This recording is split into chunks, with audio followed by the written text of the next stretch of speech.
Okay, Ben, thanks. Yes, so what is that? Okay. What's the goal of my talk is to discuss a little bit about the goals of data analysis. What do we want? We want to present posteriors of the parameters, marginalized over the parameters that we don't care about. So the complication is, when we want to do this, is that we usually have parameters that we don't care about, and we actually really need to marginalize over them. In cosmology, we have a lot of situations where model evaluation is very expensive. For example, it might be a whole simulation or something like that. So in these situations, then MCMC can be too expensive, and we seek alternatives. There are alternatives, such as maxima posteriori or variational inference, but as I'll discuss, these are often wrong. And the goal is to present maybe some new methods which try to go in the direction of accuracy of MCMC, which is still the gold standard, I should say, and also address some of these approximations and wrongness of these approximate methods. So that's the main motivation. So let's see. So we have some summary statistics of the data with its covariance matrix, and both can be model dependent. The model depends on the number of parameters, which are all correlated with each other. And as I said, we would like to marginalize over them. Usually what we want is 1D PDF, point distribution function. Maybe sometimes we want to summarize it in terms of the mean or mode or 68% or 95% limits. Sometimes we also want to present 2D plots, but those are mostly for qualitative view rather than for quantitative things like confidence intervals. So that's, and we almost never look at higher than 2D. Okay, so in low dimensions, I'll start with low dimensions, and as an example, I'll talk about the analysis that we're doing in our group. This is the Boss redshift space distortion analysis, where our model is, for redshift space distortions, is based on 13 parameters. Several of these have to do with velocity dispersions of satellites and satellites themselves and mass of the halos in which these galaxies live and stuff like that, okay? So I won't go into details of this model too much, but let me just say it's a 13 parameter model. Here are the parameters. So some of these parameters are cosmological parameters that we care about, but a lot of these parameters are stuff that we don't care about, like satellite fraction or satellite, we actually have two different satellites with one satellite or more than one satellite. We have velocity dispersions and stuff like that, okay? So that's a very typical situation in cosmology where, as I said, we have nuisance parameters that describe the things we ultimately don't care about, but since they are correlated with the things we care about, we need to marginalize. Okay, and so here is how do we verify this model? We have to run simulations. And in this case, for example, we have patchy mocks, we have 1,000 mocks. And here's already one problem, right? Because you want to test your model on 1,000 simulations. That means you have to run your parameter estimation on 1,000 simulations. So that means if you were doing this with MCMC posteriors, then you'll be doing like 1,000 MCMC, each of which is maybe 100,000 calls. It gets very quickly very, very expensive. In our case, let's see. I don't actually say it here, but typically the model is not that slow. Maybe a few seconds or a few minutes at most for this model. It's an analytic model, but when we go to things like fully nonlinear regime, where we have to use simulations, then even the model evaluation can be very expensive. Okay, so let me start with approximate inference. And discuss first maxima posteriori method. So usually this is not a bad approximation if the posterior is very Gaussian. But if the posterior is not Gaussian, then MAP can actually give quite wrong results. Here I have an example. We have an 2D, two variables which are correlated. We perform a nonlinear transformation on one of them, and then we get this kind of banana posterior. MAP gives us this as the peak position, but the actual mean is here. Okay, I'll discuss these other methods later, but this is just to give you an idea how MAP can be far from the true mean in this case. Let me talk about variational inference, which is basically an improvement over MAP, at least so it's solved. Let's see. In this case, we're trying to look for a probability distribution that kind of matches the true probability distribution. Let's call the approximate probability distribution Q, and the true posterior is P. It's a function of parameters theta, and it's given the data x. And we want to find something that is as close as possible in some sense. Usually this is done by minimizing KL divergence, statistician's law of KL divergence, and it's defined as an average of the log of the ratio of the two posteriors, P over Q, averaged over, in this case, over Q. All right, so KL divergence is kind of a funny thing if you think about it in a bit more detail. If you have two Gaussian distributions that look like this, then the KL divergence actually is always positive. So that's a nice thing about it. But in terms of integrants, actually, it has a positive thing, it has a negative thing, in such a way that the sum integral over this is always positive. But the fact that it's positive and negative, means that, well, I'll discuss in a second what it means. It means that when you have to sample this, then it can be noise. But nevertheless, it's a good way to probe how two distributions are similar. That's the basic idea here. KL divergence is 0 only when the two distributions are equal, and if not, it's positive. But it's not a distance, it's a divergence, so it has issues. In particular, it's not symmetric. KL divergence of QP is different from KL divergence of PQ. Okay, as an example, here is a mean field approximation to KL divergence, where you approximate Q as a diagonal Gaussian, or diagonal Hessian, diagonal inverse covariance. And the mean field, for example, does a pretty good job on finding the mean, but it's not so good at finding the covariance, not surprisingly, because if you ignore the correlations between the two variables, then you will underestimate the covariance. In this example, actually, MAP would do better job than VI, than mean field VI. That's because MAP actually will, well, I guess it will do the same job on the mean, but there's an extension of MAP, which is that you evaluate the Hessian around the map, and that gives you the covariance matrix. Okay, so one thing I want to discuss is that this KL divergence can be noisy when sampling. What does that mean? Well, again, let's look at this definition of KL divergence is the average of the log of Q minus log of P, average either over Q or over P, depending on which KL we do. But this is an average, average over the samples. So in other words, if we have to sample this to evaluate it, which we usually do because we don't have actually analytic way of evaluating this for most posteriors, then we have to sample, and then we are basically drawing samples from Q or from P and evaluating this difference.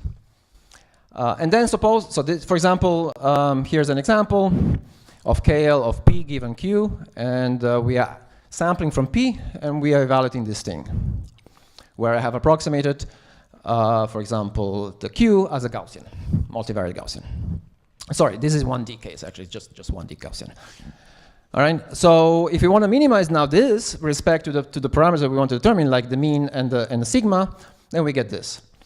And what we get is simply that the mean is just the average over the samples, and the variance is just the average square of the samples minus relative to the mean.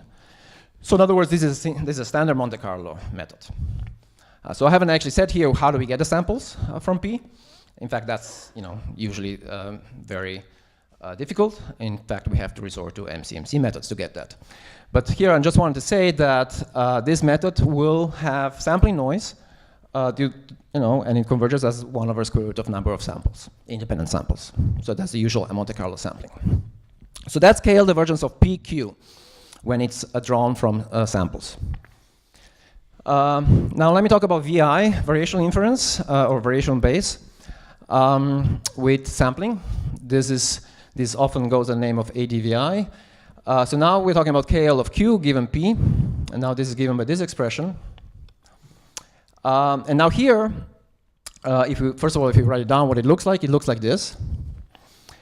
Now, if you want to ask what is the derivative of this thing in respect to, for example, the mean, well, the mean is actually not here at all. It's also only inside here, inside these samples. All right, so we have to do the so-called reparameterization trick. In order, if you want to get the derivative of KL, in order to find what the mean is, or sigma, you have to propagate this derivative through this thing here. Anyways, you get the answer, and the answer is given by here. And you see there's still sampling noise here due to the fact that we have been sampling. And that's true for both the mean and the variance. And in this case also, we have sampling noise, and the results converge as 1 over square root of n. So in other words, sampled KL is noisy because we are drawing the samples, and in some sense it goes back to this fact that KL divergence is, has this sum over positive and negative part, and just the total is positive always. Okay, so we are proposing a simpler way to do this, which is that instead of evaluating the KL divergence and minimizing KL divergence, we are proposing to minimize what we call expectation with L2 optimization, which is, now we are saying let's just take the difference between the two log posteriors of the approximate and the true. Since the true is never normalized, we have to add a constant here. And now let's minimize the square of this thing. This thing will always be positive definite for each sample realization. Okay, so now this thing, we don't have to add these positive negative things, everything is positive. And so for the problem that I was just talking about before, this is what we need to evaluate. If you look at this thing here, this is a simple linear least square problem. It's quadratic in Z, but that's not what we care about. We care about the coefficients. Mu square, C prime, I guess, and mu. So all of these, it's linear in these coefficients, so it's linear regression. We can just, all we need is three samples, and we get a solution. There's no sampling noise in this case. There's no 1 over square root convergence here. With 3 samples, we get a solution if the true posterior is actually Gaussian. And additional samples don't really help. We have a solution with 3, and we don't need more than that. So this, and I should say, what we sample from could be, doesn't have to be Q, but that's the easiest. Could be also some approximation to P. If we sample from Q, then the end results are actually the same as variational inference, but we get there much faster. All right, so that's the motivation. Now we can extend this in one direction, which is the modern trend in statistics and machine learning these days is that we have automatic derivatives. In particular, we can get the gradients using various methods such as backpropagation or method of adjoints, for example. We like this method when we have ODEs. In machine learning also backpropagation has revolutionized basically machine learning. And so if we have gradients or Hessians, let's take advantage of them. And so we can write this version of this ELO, which uses higher derivatives, not just the functional values of the log posterior, but also derivatives of the log posterior. Okay, and so for example, for n equal 2, we can optimize this, the Hessians and the gradients squared again. All right, so you see it's the sum over all the Hessian components squared plus the sum over all the gradient components squared, and again the difference between the true log posterior and the approximate log posterior. So, for example, if we do this to second order, so in other words, we have Hessian and the gradient, then it's actually very easy to show that we get the covariance matrix simply by averaging over the Hessians over the samples. All right. So think of this as basically generalization of Laplace approximation. In Laplace, we would do this at the map. Here we are averaging over the samples drawn from the posterior distribution, from some approximate posterior distribution. And similarly, the first derivative, the gradient, gives us this relation, which then gives us this estimate for mu. And we can iterate this in this form. And so this is very similar to how we would solve for maximum a posteriori or maximum likelihood using Newton's method, right? This is basically, this is inverse Hessian, right? We multiply inverse Hessian with the gradient, and we get, we just iterate this. So it's no more expensive than MAP, maximum a posteriori, very fast convergence, but it's much more stable. Okay, so before I show you some results, then I do want to say that if we, usually we don't, we do MCMC also not only because it's reliable, but also because we want to know whether the posterior is Gaussian or whether it has non-Gaussian properties. So in order to do this, we have played with two different types of going beyond full rank Gaussian, and one is 1D transformations. Here, the idea is that, so what's the basic advantage of Gaussian is that we can do analytic marginalization by simply inverting the matrix, the Hessian matrix, and then eliminating whatever rows and columns we want to eliminate, and then whatever is left is the marginalized posterior. And then we can invert it again if we want to, but that's the basic procedure of marginalization. How can we keep this property? Well, one way to do this is to introduce additional 1D transformations only. Okay, so if you do 1D transformations only, then this is the Jacobian here. We have to, also invalidate the Jacobian. But if we do this, then we can still do that marginalization in the same way. Because when you integrate this thing over Z, you'll just cancel out this Jacobian, and you just basically the same procedure follows. So here we played with two different types of parameters, which we call skewness and kurtosis. We have generalized them to be to this kind of form. I won't go into details, but that's the basic idea that we try to fit for general posteriors and not just Gaussians. So again, going back to that example, that banana thing, so this is a 2D plot, but let me show you the 1D plot now, projection of 1D. Okay, let's see. Blue is the MAP posterior with the Laplace approximation. I should say the true posterior is the dashed here.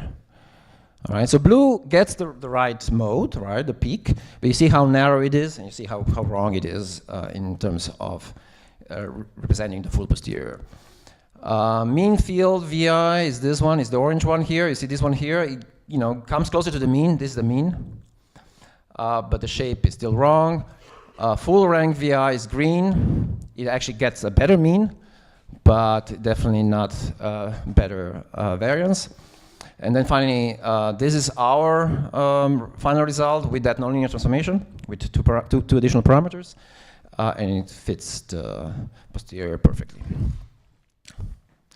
Okay, so the other advantage of doing this LO, this L2, is that we also have an error estimate. In VI, people sometimes use this elbow, but it's kind of meaningless. It doesn't, the absolute value means nothing. The relative values mean something. That if you reduce elbow, then in some sense you get better results. But the absolute value means nothing. Whereas here we're just saying the absolute value also means something. So let me show you here, for example, what this LO is for this mean field VI. It's around 1. Full rank does it better. It reduces to this.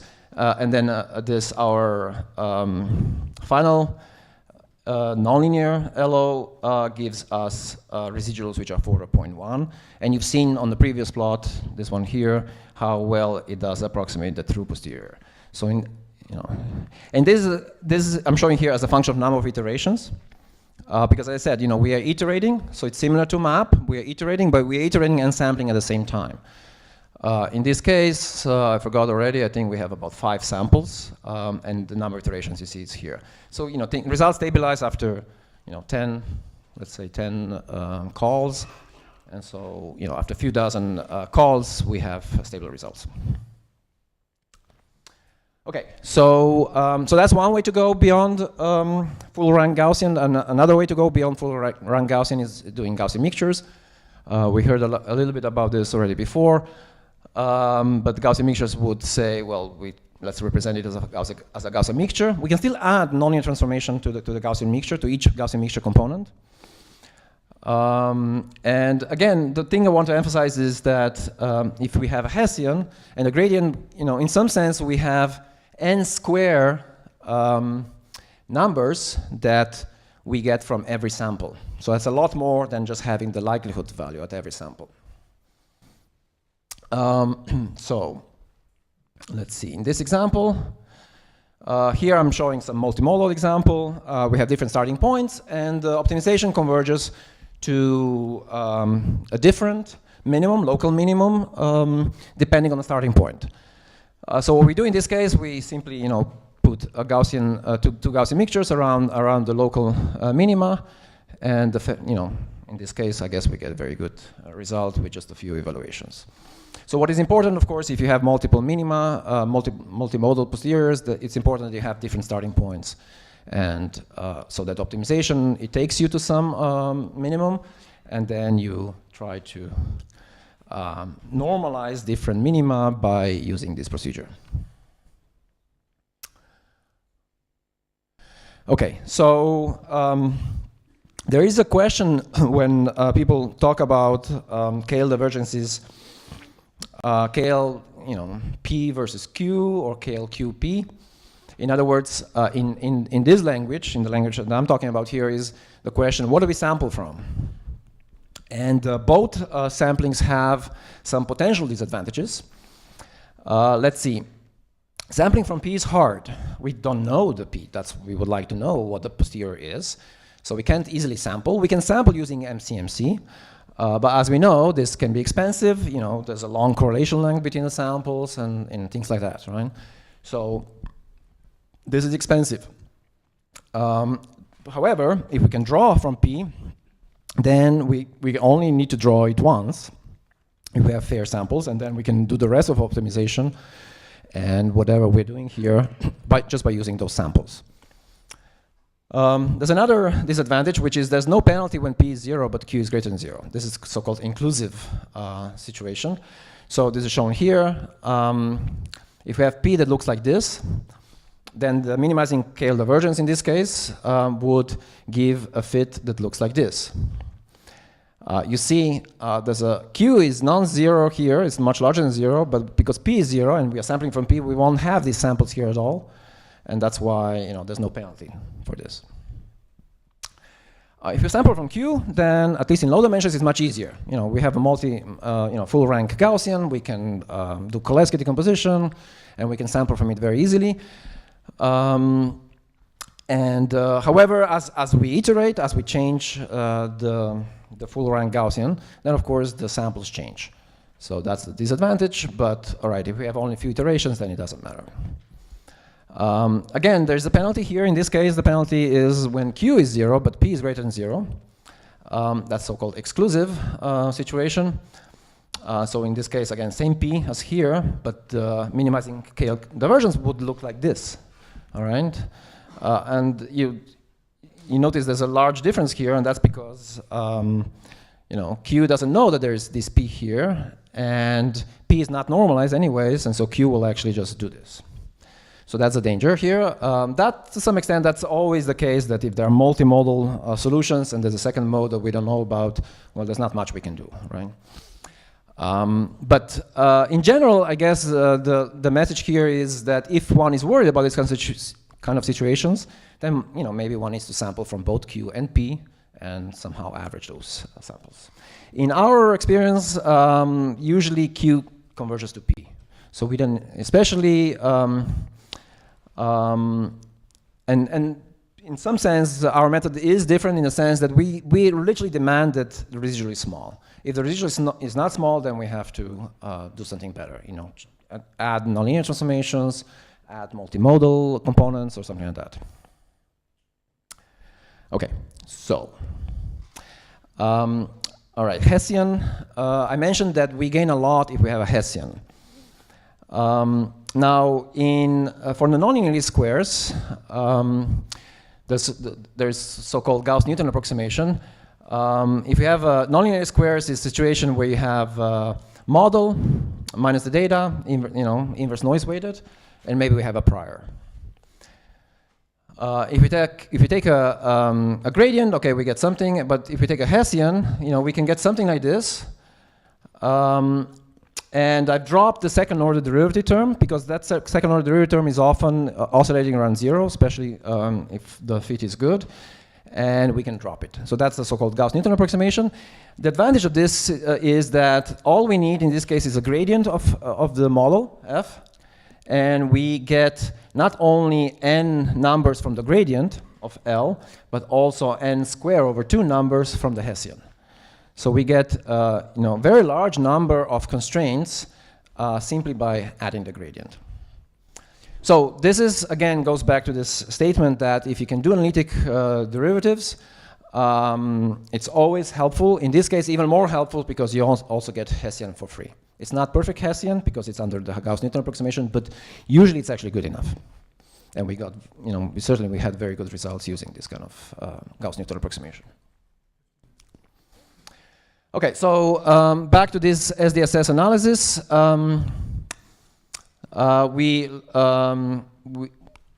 Basically, why did we start doing this? Is because we had some terrible issues with standard samplers. I guess we were using MC. MC, first of all, didn't even converge. It had 200 walkers and never converged. So then we decided, okay, let's at least do some optimization to get to the MAP solution. And then MC does converge, but requires still a very large number of calls. So this is what we have for our, these are actually actual data. The blue points, monopole, quadrupole, hexadecupole, and this is our best fit model. You see we get a good fit. And now let me just show you, for example, the 1D posteriors. So here I'm showing the MAP solutions. These are the MC samples, with 100,000 samples. And this is basically the posterior with our nonlinear transformation. You see, it gets better than MAP, but maybe not that much better in this case. I'll show on next slide a more dramatic difference.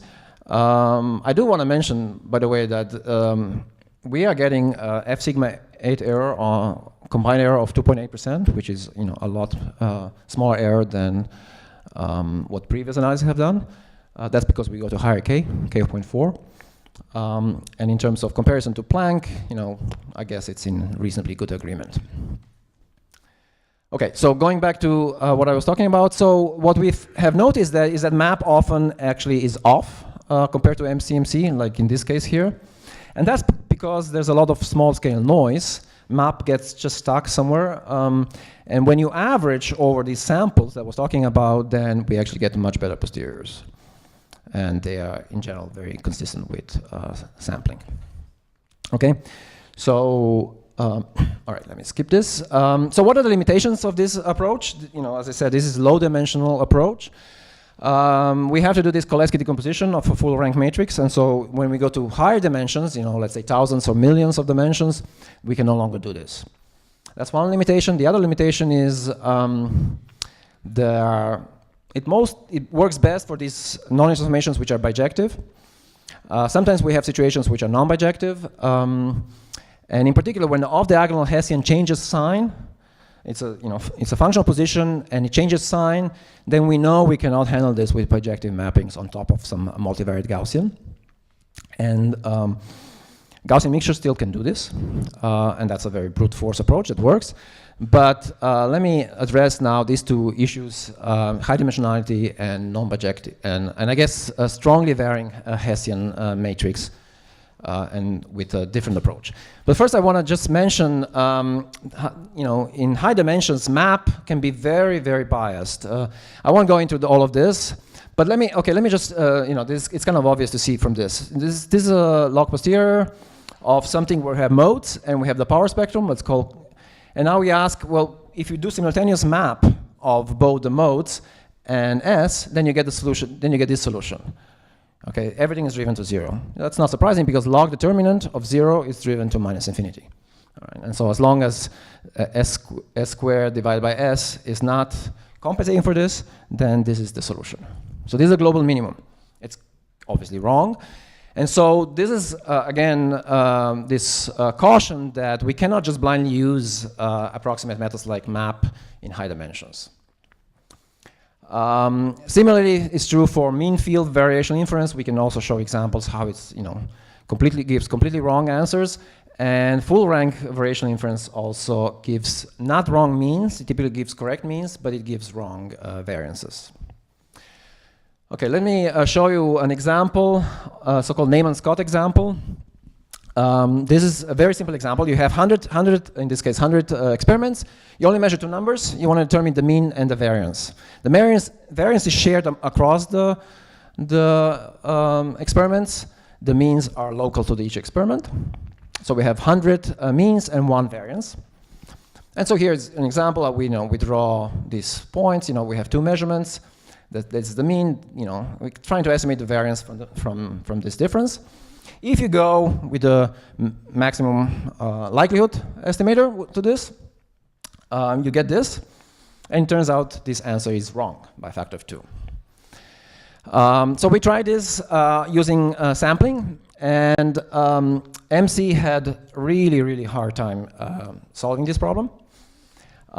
We have 200 walkers, and you see the burn-in is 10 to the 4 times 200. So it's 2 million samples just for the burn-in, right? This is really horrible performance. This fast approximate methods, this is the map. You see, actually, map actually gives you wrong answer. Full mean field and full rank actually give you correct answer on the mean. And they converge after 10 steps. So that's, much, much better than millions of calls in the MCMC. So the differences really can be orders of magnitude. Okay, but the problem is that on the variance, however, these mean field and full rank actually give a factor of 2 wrong variance. And the reason for that is that this is how posterior looks like if you just look at the two variables. The reason is that the posterior width is changing with the parameter theta.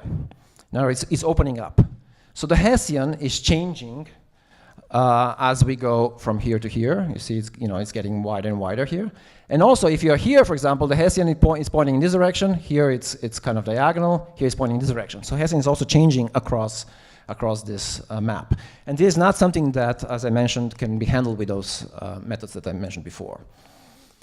So instead, let me introduce another concept which is called maximum posterior mass estimator. So instead of map, so map is defined as the maximum posterior. But this may not be where the most of the mass is. So let's talk about maximum mass posterior. In terms of this definition that I called before, if you just go into this thing with a Gaussian mixture, this is what we get. All right, so what I'm defining as maximum posterior mass is the log likelihood, but now I'm adding a volume term from the determinant of the Hessian. All right, and this volume term, oops, here it is. All right, so if you have a posterior that looks like this, then this is the map, but this is what I would call maximum posterior mass estimator. And all you need to do is minimize this function rather than this function. This one minimizes this function. This one minimizes this function. Okay, so how does this help for that problem of that I mentioned before?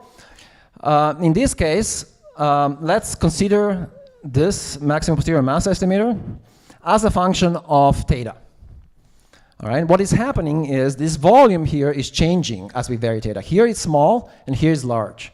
And we have to account for that. So when we take a gradient of this thing with respect to theta, in general I'm calling z, but in this case theta is z, then I have to take a gradient of the log posterior as before, but I also take a gradient of this volume term, log determinant, and this becomes a trace of the gradient of the Hessian times the Hessian inverse. Anyway, this is something we can calculate. In this case, it's actually very easy to calculate because the Hessian is diagonal. And when you do this, then you actually get the correct answer, both on the mean and on the variance. All right, so this is shown here. So this is our result now for this method, which we call MPM method, I guess, and it gives correct variance. I should say, in order to get the Hessian, we were simply evaluating the gradient at two different points and take a difference. It's basically a finite difference method to get the Hessian and to get the error. Okay, so what about that trace that I mentioned before? So for a name and Scott problem, it was diagonal, but in general, it's not. In general, it's actually some, trace of determinant. Well, sorry, trace of a product of determinants. That's a pretty horrible thing to do.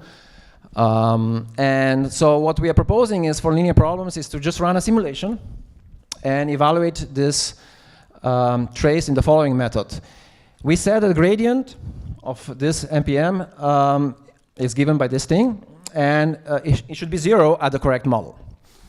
And so this is saying that we run a simulation at the correct model, then that gradient should be 0.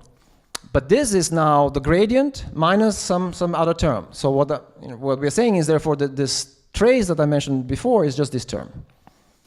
All right. So in other words, we are evaluating with a simulation. Finally, if we want to do the Hessian, which is the full covariance matrix, then we need to take another gradient of the gradient, and we are doing it with finite difference, as I mentioned before. This requires one simulation per parameter.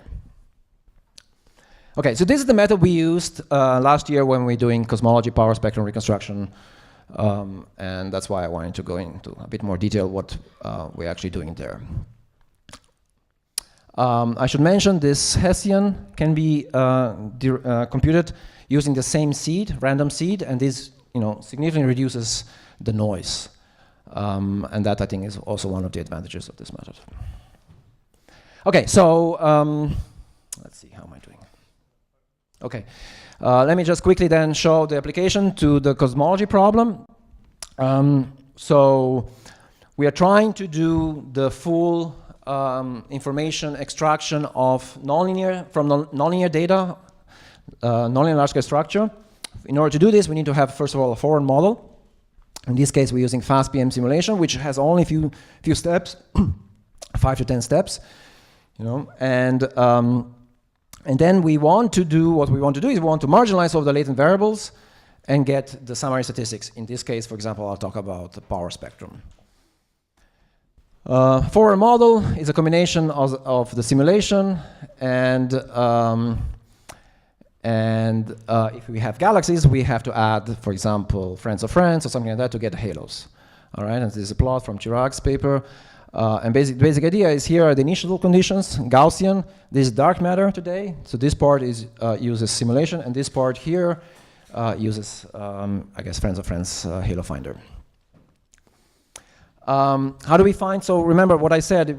First of all, we want to find the map of the modes. In order to do that, we have to use, if we have a 2,000 cube simulation, then we're talking about 10 to the 10 dimensions.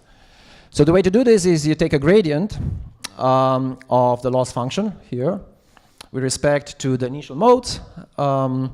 And when you do take a gradient, it's literally take a gradient of the final output to the initial modes. That's a gradient of a full simulation with respect to the modes. All right, so you need to do this backpropagation or adjoint method that I mentioned before in order to do this. And so in our applications, we are literally taking the gradient until the gradient vanishes. All right, so we're doing optimization. We use LBFJS or Steinhaus conjugate gradient. Okay, so this is the result. This is the simulation, initial, final dark matter galaxy light. And then this is our reconstruction using methods that are described in Chirag's paper. But you see we get perfect reconstruction of the nonlinear dark matter, whereas the initial modes, we don't get perfect reconstruction because we have noise in the data or sparseness in the data. And so that's why we only get the large-scale modes, we don't get the small-scale modes. So think of this as a nonlinear version of the Wiener filter. Okay, so what else do we do? Now that we have this map, we can, first of all, we have to do that trace term that I mentioned before. We do that by running one simulation. And then second, we have to do the covariance matrix, which we do by literally, depending on how many band powers we have, literally by injecting some amount of power into each band power and looking at the response of the remaining of the other band powers to that injection of band power. By doing that, we get one row of the Hessian matrix. All right, and so in this example, we had periodic boundary conditions, and so we actually get essentially diagonal results for the Hessian, and this is the diagonal term, where we are showing how we are we don't get high K modes, so the Hessian diagonal is very low. The response is very low because of the noise, but we get low K modes very well. Okay, and so finally, with this gradient, we get, in this case, I'm showing what the best fit is. Where is it? The dashed line here. But these are the errors, right? So, maybe the fit is good here, but it doesn't matter because the errors get very large. Green points are the truth, and phi is a reconstruction. This is just to show that the reconstruction actually goes to 0.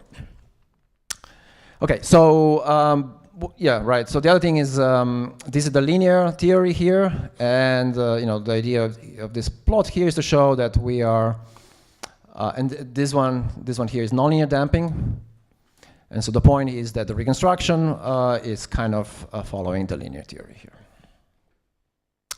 So in other words, we are reconstructing linear modes. Okay, so here are a few more plots. I don't have time to go into this, but basically, if depending on the noise, we can reconstruct more or less of small scales. If the noise is low, then we have 0 residuals and we get very good reconstruction. If the noise is high, then residuals are high and we only get the large scales. So this is very similar to the Wiener filter. And if you want to quantify this, we quantify this in terms of the cross-correlation coefficient and the transfer function. And again, for low noise, we get perfect reconstruction, and for high noise, we get not so perfect reconstruction. And one thing is interesting is that we investigated the effects of the shell crossings and stuff like that, and we find that noise actually makes the problem convex in the sense that we just don't reconstruct high K where shell crossings would matter. And all the initial conditions that we start from always lead to the same final solution in a high noise case, but not in the low noise case. Okay, so, and finally, the question is, sampling. I hope we'll have more discussions about this. Sampling, of course, with droplets algorithm, this is impossible, but with Hamiltonian Monte Carlo, this is quite possible. And I'm particularly intrigued by new sampling methods that combine Hamiltonian Monte Carlo with Riemannian methods and Langevin sampling. So, it will be interesting to see if we can do this faster. At the moment, the sampling, at least in the work that we've seen, is there are still thousands of steps before the samples decorrelate. Let's see. Let me just conclude with this statement here. I think at the end of the day, remember I said we want to sample from P. So in order to sample from P, we need to have some sort of sampling. And is there a way to have a very effective way to sample, but only to have very sparse sampling, just a few samples? The rest can be taken care of by this Hessian and gradient analysis. We can fit to some effective forms for Q. But it would be great if we can combine basically sampling methods with this kind of optimization methods, and I think that would be the best of both worlds, in my opinion. Will be fast and accurate. All right, so here's my summary, and I'll just leave it here and stop.